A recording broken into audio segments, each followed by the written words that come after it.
Hello, mate. Yeah, just a quick one. I think carrying on to do another 100 laps is gonna take more of a toll on my body than I thought, and I'm not sure it's a great idea. This close to heading out to Kyrgyzstan. Yeah, that was pretty stupid on my part, but I think I'll probably call it there. Yeah, sorry about that, but we move.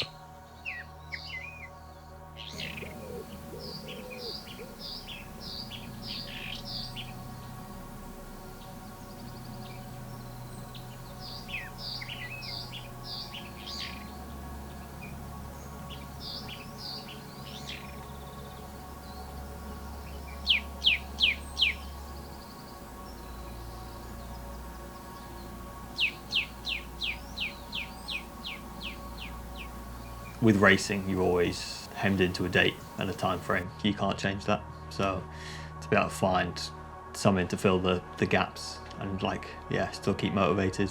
Part of me is quite curious to see what I can do in like a controlled environment. These ultra races, there's always a risk element around. If you can get food, if you can get water, if you can where you can sleep, when you can stop, all that sort of stuff. So to have a situation where I can pretty much control everything and just see what physically I can do is quite a novel aspect, and what I'm quite looking forward to.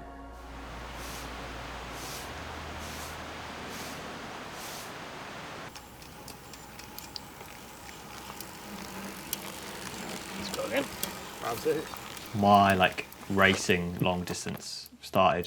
There was a race not too far from here, and it was the 24-hour mountain bike and 12-hour mountain bike national champs sort of. Come on, Alex! Yeah, he felt good on that day, and everything worked out. We literally bought the bike in Leeds about 2 weeks before for 250 quid off eBay. It was a bargain. He swapped a few bits over, and when we went to get the signing on, the bloke said, "Here you go, your 2 stickers." And he said, "What are the 2 stickers for?" He said, "For your spare bike." I was like, "There's no spare bike. Just start with this one." So it was good fun. And Andrew was really promoting Alex, because he was going past in the lead and no one was shouting his name. They were shouting the other guys who were behind him. And he'd already got a few laps on the guy who was due to win. And so eventually Andrew just kept climbing over the fence and going to the compere and saying, "You need to shout his name out, Alex McCormack, he's winning." And they're like, "We're not sure about the transponders." Anyway, they twigged he was, and he won that one. Yeah, the finale was really, really exciting. After that, I went on to do a few of the cross-country national rounds. Just didn't really sit that right with me, that you drive 4, 5, 6 hours. You'd race for an hour and a half, back in the van, another 6 hours home, and I was like, it just doesn't really add up in terms of time. If I'm going to do this, I'm going to do something a bit like what I started out at with the 12-hour. Yeah, it made sense to me, see cool places and actually get to race your bike when you go somewhere, rather than just riding around a car park for an hour and a half in the mud. I think that'll be me for the hour. Yeah, then you want some food after that? What do you think? I'll maybe just have a bit of a break again. Yeah.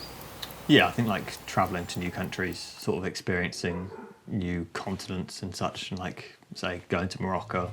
I've never been to Africa before. That was a pretty eye-opening experience. And one that made that race as a whole a lot more enjoyable. I think everything was new and exciting, which was nice. And same with Greece. I hadn't been to Greece before. And although it felt like quite a lot of mainland or Central Europe, it was still new culture, new language, new food. So that's definitely part of it. But he's motivated by being the best at it. Like you say, he didn't like head-to-head racing or the adrenaline or, Yeah, the shouting. But he didn't want to be second. Yeah, he never wants to be second. But, He did have a go at the Olympic sort of style.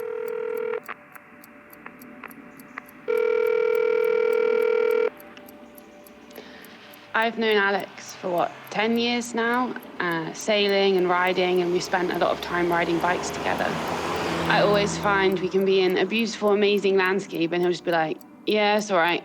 But then we can also be having a bad day, mechanicals, raining, super cold, and he'll still just be like, "Yeah, it's all right." So I think having that stability to not let the good or the bad affect you is why he is so successful.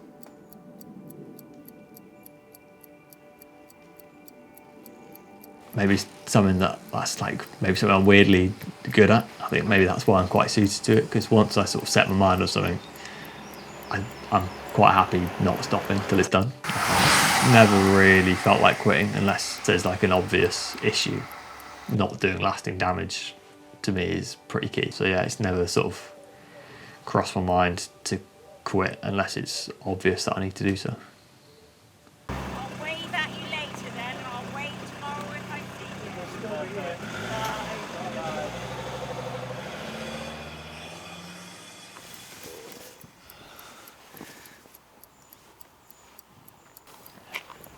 It's not a record though, mate. It's good, but it's not a record. Right. 12 hours. Don't confuse that with technical stuff up on the moors. He never really sort of stretched his legs, did he? Well, the first thing he was good at was riding a unicycle, wasn't Yeah. it? Yeah.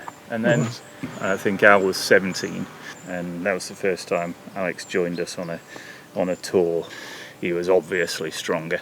And then next year we did NC 500 and kind of got in that sort of flat back touring pose of his, and head down and dragged us round basically. Yeah, showed his strength for the first time. Yeah, after that, yes, didn't see him for dust after that. So.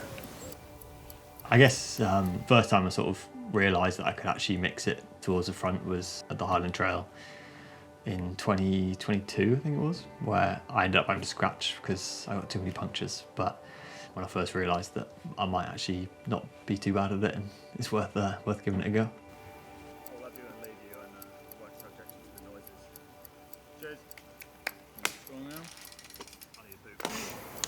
Well, you know what you've got to do. Yeah, the 24's gone. Is it? Yeah. Well, you had to do 20,000 in 24. 22. 20, is it? Yeah. It's alright. Can you get a bigger picture? The double's the goal now. And then I always go in with a strategy, and it's usually quite well thought out.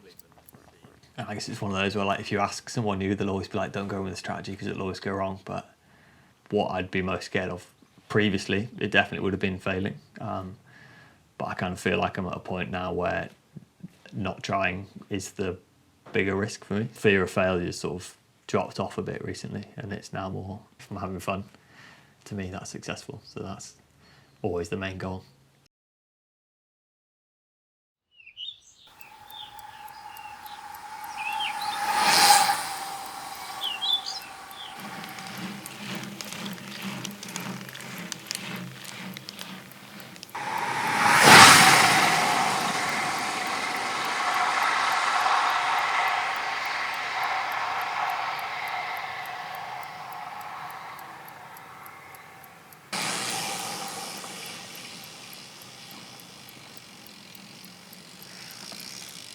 Well done, Al.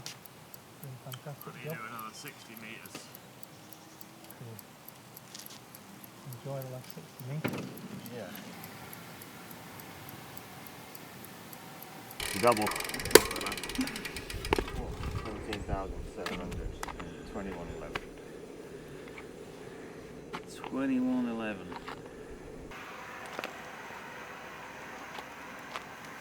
I don't know. That's alright. Lloyd's ground some coffee. We got the kettle on. So.